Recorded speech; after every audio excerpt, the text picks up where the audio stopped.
ज़रा न्यूमेरिकल्स पे ध्यान देंगे। इम्पल्स के न्यूमेरिकल करवा रहा हूँ मैं। 5 क्वेश्चन पहले करा दिए कंजर्वेशन ऑफ लीनियर मोमेंटम पे। तो अब आगे का क्वेश्चन ज़रा देखेंगे। ये न्यूमेरिकल्स आपके इम्पल्स के हैं। क्वेश्चन नंबर 6 है ये। एक 10 ग्राम की आपके पास एक बॉल है या बॉडी है, जिसको मैंने केजी में कन्वर्ट कर दिया है। इसके ऊपर आपने 10 न्यूटन का फोर्स अप्लाई किया है। कितनी देर के लिए अप्लाई किया है? 3 माइक्रोसेकंड के लिए, राइट। तो कह रहे हैं कि इम्पल्स काउंट करो और बताओ कि चेंज इन वेलोसिटी कितना होगा। 2 चीजें आपसे पूछी गई हैं। एक तो जे पूछा गया है आपसे कितना है, और एक ये पूछा गया है कि वेलोसिटी में क्या चेंज आ रहा है। ठीक है, तो वैसे तो जे के बारे में आप पहले से ही जानते हैं, that J is equal to किसके होता है? फोर्स। जब मैं एक बार दोबारा से बता दूं आप लोगों को, जो डेफिनेशन है, जब भी कोई लार्ज फोर्स किसी भी ऑब्जेक्ट के ऊपर किसी एक छोटे से टाइम इंटरवल डेल्टा टी के लिए अप्लाई किया जाता है, तो फोर्स और टाइम इंटरवल के मल्टीप्लिकेशन को हम बोलते हैं इम्पल्स। इसको जनरली जे से आप रिप्रेजेंट करते हैं। ठीक है, तो ये वेक्टर है तो ये भी वेक्टर ही होगा। अगर आप इसको थोड़ा और आगे प्रोसीड करें तो ये हो जाएगा, फोर्स का मतलब हो गया change in momentum with respect to time, यानी कि डेल्टा टी ये भी है तो ये कैंसिल हो जाएगा। तो जे का मतलब हो गया आपका change in momentum, that is final momentum minus initial momentum, right. ऐसा यूनिट तो आप लोग समझ ही गएंगे, जो लीनियर मोमेंटम की है वही यूनिट आपकी इम्पल्स की भी आएगी, दैट इज केजी मीटर पर सेकेंड, राइट। अच्छा, तो अब हम इस क्वेश्चन पे आ जाए। तो जे इज इक्वल टू है force into time interval. Force कितना आपने अप्लाई किया है? 10 न्यूटन का, तो 10 न्यूटन लिखेंगे। और टाइम इंटरवल कितना है? 3 माइक्रोसेकंड। माइक्रोसेकंड को सेकंड में कन्वर्ट करिए, 3 इंटू 10⁻⁻6 सेकेंड, राइट। तो ये हो गया लगभग 3 इंटू 10⁻⁻5 केजी मीटर पर सेकेंड। ठीक है, अब आ जाइए एवरेज वेलोसिटी पे निकालने के लिए। एवरेज वेलोसिटी नहीं, वेलोसिटी में चेंज जो है आपका। तो जे इज इक्वल टू, अगर एफ इंटू डेल्टा टी के है, जे इज इक्वल टू किसके है? एफ इंटू डेल्टा टी के है, तो इसका मतलब जो फोर्स है, इस फोर्स की जगह से लिख सकते हो आप mass into acceleration into delta T, right. तो एक्सेलरेशन का मतलब हो गया change in velocity with respect to time, यानी कि इतने टाइम में कितनी वेलोसिटी में चेंज आ रहा है। तो ये हो गया इंटू डेल्टा टी, ये कैंसिल हो गया आपका। तो डेल्टा वी आ गया आपका जे बाय एम। अगर आप जे की वैल्यू पुट कर दें, ये वाली 3 इंटू 10⁻⁻5, और मास इसका 0.01 अगर ले लें तो ये कैंसिल हो जाएगा 100 टाइम, और ये आ गया आपका 3 इंटू 10⁻³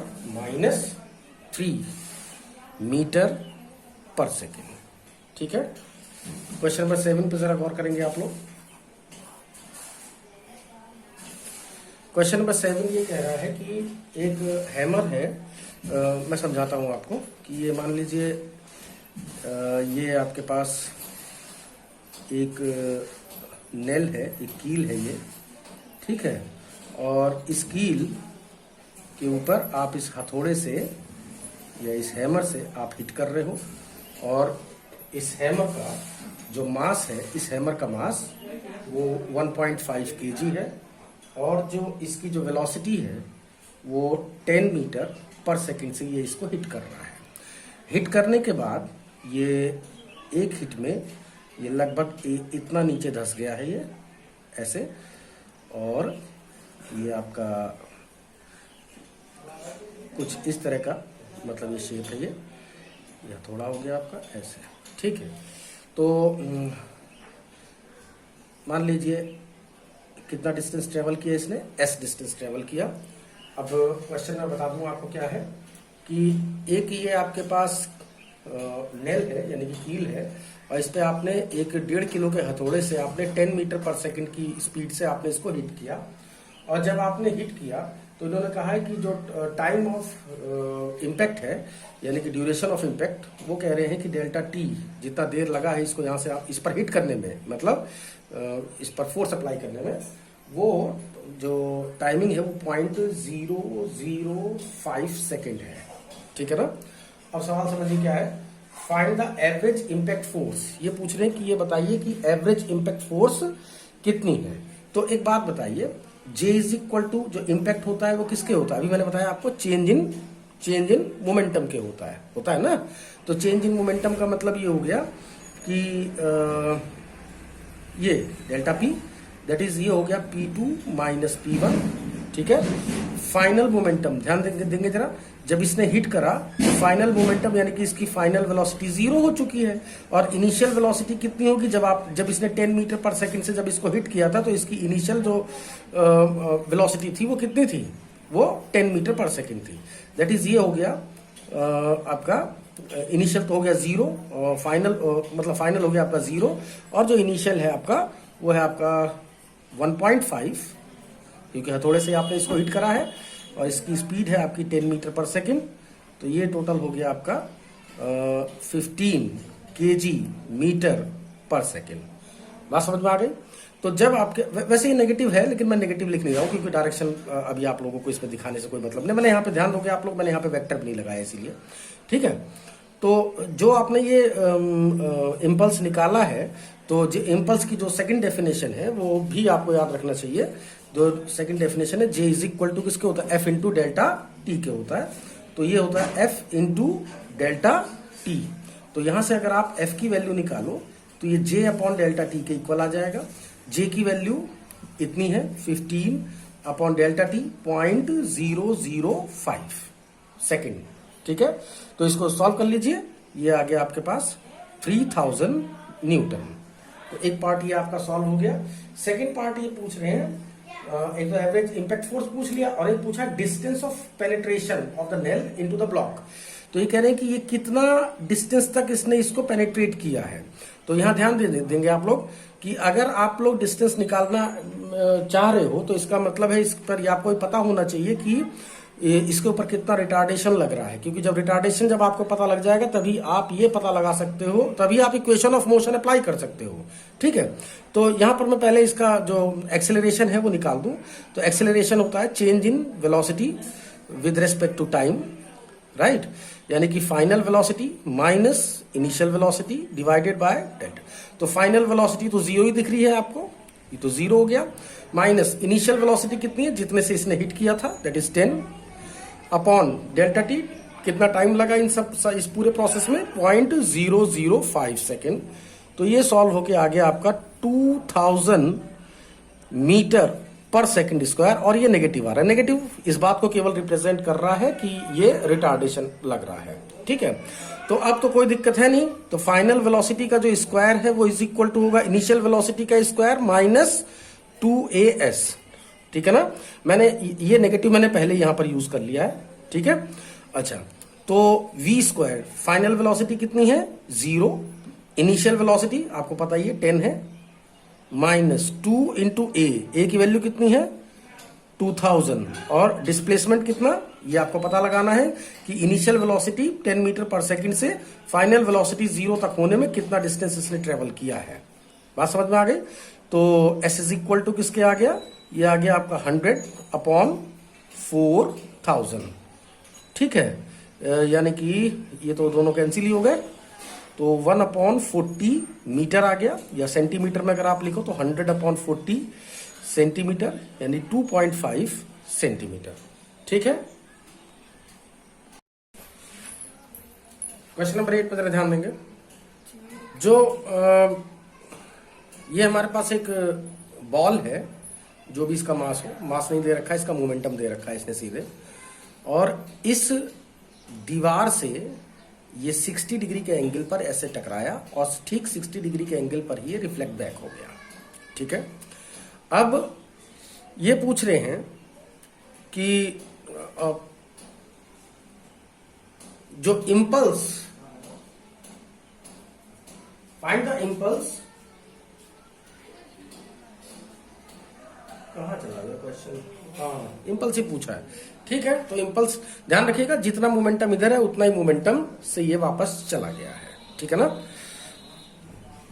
तो मोमेंटम की जो डेफिनेशन है वो मोमेंटम कह रहा हूं, इम्पल्स की जो डेफिनेशन है वो है आपका change in momentum. Change in momentum that is final momentum minus initial momentum, ठीक है। मैं जरा इस फिगर को यहाँ पे बनाने की कोशिश कर रहा हूँ भी आपके लिए। एक बात जरा ध्यान देंगे कि जो भी इसका इनिशियल मोमेंटम है, मैं चूंकि parallelogram law of vector addition से मैं इसको सॉल्व करूंगा, तो मुझे दोनों के दोनों वेक्टर एक ही पॉइंट से डिजाइन करने हैं। तो मैं इस पॉइंट से ही मैं वेक्टर P1 डिजाइन कर दे रहा हूं, और इसी पॉइंट से मैंने ये वेक्टर P2 डिजाइन कर रहा है। ये तो खैर पहले से डिजाइन है ये, ठीक है। तो मैं जरा इस फिगर को यहाँ पे थोड़ा सा बना दूं ताकि आप लोग समझ सके मेरी बात को। तो ये मेरे पास ये है वेक्टर P2, इसी फिगर को देखिए, और ये है वेक्टर P1, ठीक है। ये P1 और ये वेक्टर P। अच्छा, और आपको निकालना है P2 minus P1, that is आपको P2 में ऐड करना है माइनस P1। तो आपको जरूरत है माइनस P1 वेक्टर की। तो इस P1 वेक्टर की, ये ध्यान रखिएगा P1 और P2 दोनों ही मैग्नीट्यूड में बिल्कुल सेम है, वैल्यू बिल्कुल सेम है दोनों की, ठीक है। अच्छा, अब आप इसको ऐसे उल्टा करिए, इसको रिवर्स कर लीजिए, इसको लाइक दिस, ठीक है।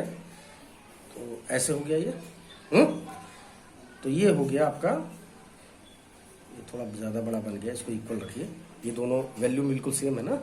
ये हो गया माइनस P1। अब इसका और जो इसका रिजल्टेंट आएगा, मैं अगर इस पॉइंट को A लिखूं तो ये पॉइंट आपका A है और ये आपकी दीवार है। ये समझ में आ गया बात मेरे ख्याल से। अच्छा, अब आप इसका और इसका रिजल्टेंट निकालिए parallelogram law of vector addition से। तो इसका रिजल्टेंट ऐसे आ रहा है ना, ये क्या है, ये रिजल्टेंट इस वेक्टर और इस वेक्टर को ऐड करके बता रहा है। दैट इज P2 में ये ऐड कर रहा है माइनस P1 वेक्टर, जो कि किसके इक्वल आ जाएगा, P2 में ऐड कर रहा है माइनस P1 वेक्टर। तो ये P2 minus P1 that is delta P है, दैट इज यही क्या है, इम्पल्स है। तो J is equal to magnitude अगर आप निकालो इसका, तो मैग्नीट्यूड का मतलब हो गया P2 माइनस P1 का मैग्नीट्यूड, राइट। अब मैग्नीट्यूड निकालिए, इन दो वेक्टर का क्या रिजल्टेंट आ रहा है, ये resultant under P1 square plus P2 square plus twice P1 P2 cos 120, दोनों के बीच का एंगल 120 पड़ रहा है ये एंगल, ठीक है। तो वैल्यू पुट कर लीजिए, 15 स्क्वायर प्लस 15 स्क्वायर, माइनस मत करिएगा, इससे पहले भी कई बार बता चुका हूँ, ट्वाइस इंटू 15 इंटू कॉस 120 की वैल्यू माइनस 1/2। सॉल्व कर लीजिए, ये आ गया 15 kg मीटर पर सेकेंड। वैसे भी आपको याद रखना चाहिए था, मैं इससे पहले भी आपको बता चुका हूं कि अगर दो सेम वैल्यू के अगर वेक्टर अगर 120 डिग्री के एंगल पर अगर एक्ट कर रहे हैं, मतलब दोनों की वैल्यू बिल्कुल सेम है, तो जो रिजल्टेंट आएगा वो भी इसी वैल्यू के इक्वल आ जाएगा। मतलब ये वैल्यू अगर सेम है तो ये वैल्यू भी उतनी ही आएगी जो इनकी है। तो ये दो वेक्टर थे जिनकी वैल्यू सेम थी, 120 डिग्री के एंगल पे एक्ट कर रहे थे, तो रिजल्टेंट जो आ रहा था वो उतना ही आना था वापस ही, ठीक है ना। अच्छा, तो डायरेक्शन तो सीधी सी बात है, जस्ट बिल्कुल मिड में होगा। तो यानी कि 60 डिग्री के एंगल पे, यानी कि डेल्टा J की वैल्यू इधर की तरफ होगी, यानी कि जो वॉल है उसके वर्टिकल, राइट ना, ठीक है। तो ये क्वेश्चन हो गया आपका। नेक्स्ट क्वेश्चन पे ध्यान देंगे, शायद 8 क्वेश्चन हो गए हैं, 9th क्वेश्चन है ये आपका। ये कह रहे हैं एक 150 ग्राम की यानी कि 150 ग्राम की एक क्रिकेट की बॉल है, moving with speed of 12 meter पर second, is hit by a bat and turn back at a speed of 20 meter पर second. The duration of impact, ध्यान दे देंगे जरा, ये हमारे पास एक बॉल है ये, और इस बॉल का जो मास है वो है 0.15 kg। 150 ग्राम लिखा हुआ है, मैंने इसे kg पहले लिख दिया। और ये जो बॉल है, मैं जरा यहाँ पे फिगर बनाऊं इसका, ये मान लीजिए ये बैट है मेरा, ये इस तरह से बैट है ये, ठीक है। और इस तरह से एक बॉल, ये वाली बॉल जिसकी स्पीड कितनी है, इनिशियल स्पीड है इसकी 12 मीटर पर सेकेंड। तो इसका जो अगर जो इनिशियल मोमेंटम है वो भी निकाल ही लीजिए साथ ही साथ। P1 इज इक्वल टू हो जाएगा, वैल्यू लिखिए यहाँ पे, डायरेक्शन तो मैं यहाँ बनाऊंगा ही। तो P1 इज इक्वल टू हो जाएगा मास इंटू वेलोसिटी, यानी 0.15 इंटू 12, यानी ये हो गया 1.8 ना, 1.8 ही आ जाएगा ये, 1.8 kg मीटर पर सेकेंड, ठीक। अच्छा, तो ये बॉल इस तरह से इस बैट पे, ये बैट है ये, इस पर इस तरह से इसने हिट करा विद ए मोमेंटम P1, जो भी है मोमेंटम मैंने निकाल दिया है पहले, ठीक। लेकिन इसके बाद ये रिटर्न बैक हो गया, ये इस तरह से रिटर्न जब बैक हुआ तो जो इसकी वेलोसिटी, अब जैसे कि प्लेयर है तो ऑब्वियस सी बात है वो कुछ ज़्यादा तेजी से हिट करेगा ताकि इसकी स्पीड बदल जाए। तो जब ये लौट के आ रहा है तो इसकी जो वेलोसिटी है वो 20 मीटर पर सेकेंड है। यानी अब जो इसका मोमेंटम है, फाइनल मोमेंटम जो अब इस समय पे है वो है इसका mv2, राइट ना। तो v2 यानी मास हो गया इसका 15.15 और ये हो गया 20, यानी ये हो गया 3 kg मीटर पर सेकेंड, ठीक है। तो ये कह रहे हैं कि एवरेज फोर्स निकालो। तो एवरेज फोर्स तो खैर क्या, पहले जब तक मैं इम्पैक्ट नहीं निकालूंगा तब तक एवरेज फोर्स का निकलेगी, ठीक है ना। तो पहले आप इम्पैक्ट निकालिए, ये है P2, मतलब बॉल ऐसे गई ऐसे आ गई। अब मैं इस फिगर को जरा यहाँ पर बना दूंगा आप लोगों के लिए वेक्टर। तो ये है बेटा वेक्टर P1, ठीक है ना, ये है वेक्टर P1 और इसी पॉइंट से मैं वेक्टर P2 को डिजाइन कर रहा हूं। ये है वेक्टर P2, लेकिन वेक्टर P2 की वैल्यू P1 से थोड़ी ज्यादा है। देखो जरा ध्यान से, 3 है, ये 1.8 है, तो मैंने ये वेक्टर इससे लगभग 1.5 गुना ज्यादा मुझे लेना चाहिए था। तो ये हो गया वेक्टर P2, बात समझ में आ गई। अब आप पहले निकालेंगे J, दैट इज इम्पल्स। तो इम्पल्स होता है चेंज इन मोमेंटम के, चेंज इन मोमेंटम का मतलब हो गया final momentum minus initial momentum. यानी सिंपली वर्ड में अगर कहा जाए तो वेक्टर P2 में आपको ऐड करना है माइनस P1 वेक्टर। तो ध्यान देंगे जरा, आपको माइनस P1 वेक्टर और P2 को जो ऐड करना है। तो पहली बात तो आपके पास P1 है तो इसको पहले माइनस P1 करिए। तो माइनस P1 कैसे होगा बेटा, ऐसे, ठीक है ना। तो ये हो गया माइनस P1, राइट। तो जो J का जो मैग्नीट्यूड है वो एक्चुअली चेंज इन मोमेंटम के मैग्नीट्यूड के इक्वल है, यानी कि P2 माइनस P1 के मैग्नीट्यूड के इक्वल है। तो मैग्नीट्यूड निकालेंगे हम, इन दो वेक्टर को ऐड कर रहे हैं P2 और माइनस P1 को, तो ऐड होके यही आंसर आएगा ना। तो इसका मैग्नीट्यूड कितना आएगा, ध्यान देंगे जरा, दोनों वेक्टर सेम डायरेक्शन में है, P2 भी और माइनस P1 भी दोनों सेम डायरेक्शन में है। तो रिजल्टेंट क्या आ जाएगा, दोनों का सम आ जाएगा। तो सम कितना आएगा, 1.8 एक का है, दूसरे का 3 है। तो ये हो गया आपका 4.8 kg मीटर पर सेकेंड। ध्यान दीजिए कि मैंने कैसे करा ये, जब इन दोनों का रिजल्टेंट आप निकालेंगे तो क्या आ जाएगा, ये दोनों के मैग्नीट्यूड का सम, दैट इज P2 का मैग्नीट्यूड प्लस माइनस P1 का मैग्नीट्यूड, ठीक है। अब ये सब बातें बार बार नहीं बताई जाती है, वेक्टर में सब सारी चीजें आपको बहुत अच्छी तरह से पढ़ा दिया गया है, ठीक है। तो इसलिए बार बार इन सब चीजों पे नहीं, आपको अगर कोई ज्यादा दिक्कत है तो पहले वेक्टर की क्लास को अटेंड कर लीजिए, ठीक है ना। अच्छा, तो ये तो हो गया। अब बस जब J का आपको पता लगी गया तो J is equal to force into time interval है, ठीक। तो एवरेज फोर्स कितना आ जाएगा, J अपॉन टाइम इंटरवल। तो J कितना है, टाइम इंटरवल दे ही रखा होगा इसने, हाँ दे रखा है। जो टाइम ऑफ हिटिंग है वो 0.01 सेकेंड है, ठीक है। तो J की वैल्यू कितनी है, 4.8 डिवाइडेड बाय जो प्लेयर ने जो इसको हिट किया है उसमें उसका जो ड्यूरेशन है वो 0.01 सेकेंड है। तो ये हो गया, सॉल्व हो गया 480 kg मीटर पर सेकेंड, ठीक है ना। न्यूमेरिकल नंबर 10 पे जरा ध्यान देंगे आप लोग। ये पोजीशन टाइम ग्राफ दे रखा है और ये एक्चुअली यहाँ से स्टार्ट है, पॉइंट A ये है, ये पॉइंट O है, ये पॉइंट B है और ये पॉइंट C है, ठीक है। और ये ग्राफ ये भी इसी ग्राफ का पार्ट है, यानी AOBC ये ग्राफ है पूरा, ठीक है। अब इस क्वेश्चन में दो पार्ट है। पार्ट ए में ये पूछ रहा है कि पार्ट ए में भी इनफैक्ट 3 पार्ट है। ये कह रहे हैं कि t इज लेस देन 0,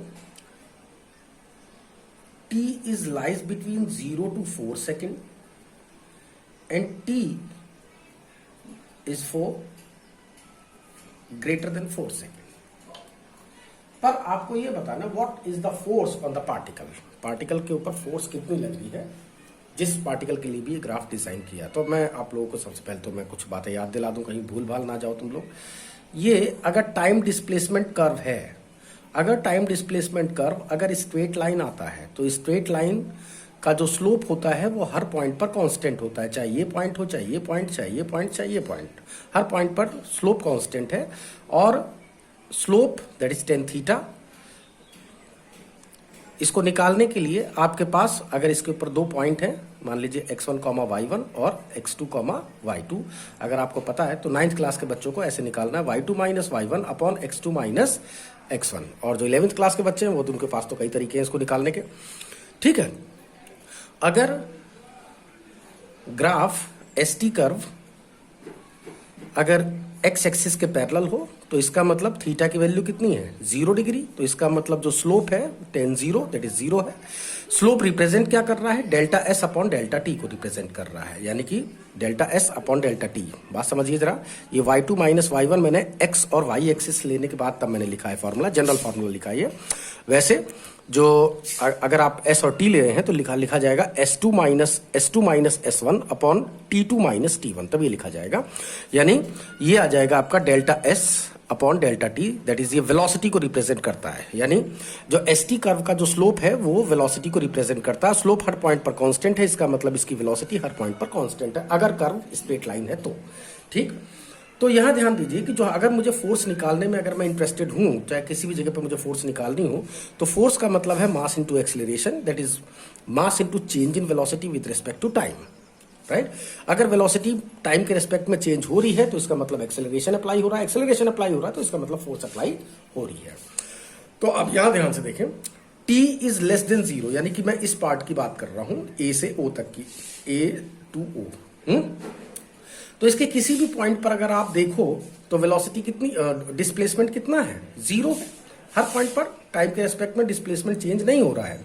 इसका मतलब ये हो गया कि इसका जो स्लोप है वो 0 है, जैसे कि ये देखिए जरा पैरेलल लाइन है या एक्स एक्सिस के ऊपर ही अगर है तब भी वही बात है। ठीक है, या वैसे भी अगर देखें तो डिस्प्लेसमेंट क्या है, किसी पॉइंट पर 0 है, तो इसका मतलब हर पॉइंट पर अगर डिस्प्लेसमेंट 0 है, टाइम के रेस्पेक्ट में वो चेंज नहीं हो रहा है, तो इसका मतलब इसकी वेलोसिटी क्या है, 0। यानी कि इस पॉइंट पर भी वेलोसिटी 0, इस पॉइंट पर भी वेलोसिटी 0, इस पॉइंट पर हर जगह वेलोसिटी 0 है। तो जब वेलोसिटी ही हर पॉइंट पर 0 है तो इसका मतलब वेलोसिटी में टाइम के रेस्पेक्ट में कोई चेंज नहीं हो रहा। तो जब इसकी वैल्यू में कोई चेंज ही नहीं हो रहा तो इसका मतलब एक्सेलरेशन भी 0 है, यानी कि एक्सेलरेशन अप्लाई नहीं हो रहा। तो इसका मतलब फोर्स कितनी हो गई, 0 हो गई। Is that clear? अच्छा, ध्यान रखिएगा, वेलोसिटी हर पॉइंट पर 0 थी इसमें। अब O से B तक का अगर पार्ट कर रहे हैं, यानी कि 0 से 4 सेकंड के बीच की, या 0 से 4 सेकंड का मतलब O से B तक का बात चल रही है हमारी। तो हाँ, इसमें ये वाकई में एक इसमें वेलोसिटी है। तो वेलोसिटी कितनी है पहले आप निकाल लीजिए। वेलोसिटी निकालने के लिए आपके पास ये टाइम डिस्प्लेसमेंट कर्व है, तो 2 पॉइंट आपके पास पता होने चाहिए। तो 2 पॉइंट है, एक पॉइंट हो गया 0,0 और एक पॉइंट है आपका 4,3। Is that clear? तो वेलोसिटी निकाल लेंगे जरा अभी हम इसके स्लोप से, y2 minus y1 upon x2 minus x1, that is 3 minus 0 upon 4 minus 0, यानी कि 4 7 28 और 4 5 20.75 मीटर पर सेकंड। लेकिन तो इसका मतलब ये हो गया कि जो इसका स्लोप है हर पॉइंट पर कांस्टेंट है, क्योंकि ये स्ट्रेट लाइन है, राइट ना। तो इसका मतलब हर पॉइंट पर जो वेलोसिटी है वो कांस्टेंट है, और वो कांस्टेंट वेलोसिटी इतनी है। तो ध्यान दीजिए, वेलोसिटी में चेंज अब भी नहीं हो रहा, अभी भी वेलोसिटी कांस्टेंट है। तो इसका मतलब एक्सेलरेशन अभी भी अप्लाई नहीं हो रहा है। तो अगर एक्सेलरेशन अभी भी 0 है तो इसका मतलब फोर्स इस केस में भी नेट फोर्स 0 ही है। ठीक है, अब आ जाए इस पर B से C तक के लिए, तो यानी कि ग्रेटर देन 4 के लिए B से C तक की अगर बात करें तो इस टाइम पर भी वेलोसिटी 0 है। चाहे आप ध्यान से देखें जरा, ये टाइम एक्सिस के पैरेलल है, ये टाइम एक्सिस के पैरेलल, तो इसका मतलब थीटा की वैल्यू 0, तो tan 0 की वैल्यू 0। तो इसका मतलब ये हो गया, इसका स्लोप कितना हो गया, 0। स्लोप क्या रिप्रेजेंट कर रहा है, वेलोसिटी को। तो इसका मतलब वेलोसिटी में किसी भी जगह पर कोई चेंज नहीं हो रहा है। वैसे आप देख सकते हैं कि हर टाइम पर, किसी भी टाइम पर डिस्प्लेसमेंट इसका 3 मीटर ही है। ध्यान से देखें जरा सभी लोग, टाइम को बढ़ाते रहे उससे कोई फर्क नहीं पड़ रहा, डिस्प्लेसमेंट वैसी का वैसे ही है। इसका मतलब पार्टिकल क्या है, रुका हुआ है, रेस्ट में है, यानी कि इसकी वेलोसिटी 0 है। तो किसी भी पॉइंट पर वेलोसिटी में कोई चेंज नहीं आ रहा, इसका मतलब वेलोसिटी में कोई चेंज नहीं आ रहा, इसका मतलब फिर से एक्सेलरेशन नहीं अप्लाई हो रहा, इसका मतलब फिर से नेट फोर्स कितनी है, 0 है। नेट फोर्स कितनी है, 0। वेलोसिटी भी 0 है, नेट फोर्स भी 0 है। ये तो हो गया पार्ट ए। अब पार्ट बी में ये कह रहे हैं कि जरा इंपल्स निकालिए t इज इक्वल टू 0 पर, यानी इस पॉइंट पर वेलोसिटी निकालिए, सॉरी इंपल्स निकालिए, और एक आपको निकालना है इस पॉइंट पर t is equal to 4 second पर, यानी कि यहां पर आपको इंपल्स निकालना है। तो इंपल्स निकालने के लिए j इज इक्वल टू किसके होगा, चेंज इन मोमेंटम, यही ना। तो यानी कि final momentum minus initial momentum. Final momentum जरा देखेंगे, जो भी है इसका बॉडी का मास तो इसने नहीं दिया है, तो कोई बात नहीं है, नहीं दिया तो, लेकिन नहीं देगा तो दिक्कत नहीं हो जाएगी। क्वेश्चन होगा कैसे फिर ये, mass the figure shows the, भैया मास नहीं दे रखा है क्वेश्चन में, ये बड़ी समस्या है। मास मुझे कुछ कंसीडर करना पड़ेगा, ठीक है, वरना ये क्वेश्चन ही गलत हो जाएगा। मतलब ये क्वेश्चन ही शायद ये मिसप्रिंट हो गया ये, ठीक है ना। तो कोई दिक्कत नहीं है, मैं बॉडी का जो मास है मैं कुछ ले रहा हूँ अपनी तरफ से। मान लीजिए मैंने 4 kg ले लिया है बॉडी का मास, जिसके लिए भी ये हमने ग्राफ बनाया है ये, ठीक है। तो final momentum minus initial momentum, ध्यान देंगे जरा इस पॉइंट की बात कर रहा हूँ। तो फाइनल क्या, देखो ये है इनिशियल, यानी final velocity minus mass into velocity minus mass into velocity. Mass मैंने थोड़ी देर के लिए 4 kg ले लिया है, तो V2 माइनस V1, और ये हो गया आपका 4 इंटू, ध्यान दे देंगे इसके ठीक बाद जो वेलोसिटी है वो 0.75 है, 0.75 माइनस इसके ठीक पहले जो वेलोसिटी थी, 0 से ठीक पहले कितना था, वो वेलोसिटी 0 थी। तो इसका मतलब जो मोमेंटम में जो चेंज आ रहा है वो कितना आ रहा है, वो आ रहा है आपका 3, मल्टीप्लाई करिए इसे, 3 kg मीटर पर सेकेंड। Is that clear? अच्छा, इसके बाद ये कह रहे हैं यहां पर भी, यानी कि 4 सेकेंड पर भी आप निकालें। ये तो जो हमने निकाला है at t is equal to 0 पे निकाला है, और अब मैं निकाल रहा हूं t is equal to 4 second पर। तो फिर से वही बात है, j इज इक्वल टू किसके होगा, चेंज इन मोमेंटम क्या आएगा, तो चेंज इन मोमेंटम b, जैसे 4 सेकंड के, तो 4 सेकंड के ठीक बाद वेलोसिटी कितनी थी, एक मिनट रुकिए जरा, इसे लिख लूं मैं, m v2 माइनस v1। तो इसके ठीक 4 सेकंड के तुरंत बाद वेलोसिटी कितनी थी बेटा, 0 है ना। तो 4 इंटू 0 माइनस इसके ठीक पहले वेलोसिटी कितनी थी, वो थी 0.75। तो इसको सॉल्व कर लेंगे हम लोग, ये आ जाएगा माइनस 3 kg मीटर पर सेकेंड। बात समझ में आ गई? तो exactly t is equal to 4 second, या t is equal to 0 second और t is equal to 4 second पर जो इम्पल्स जो इम्पार्ट हो रहा है वो इतना हो रहा है। बात समझ में आ गई?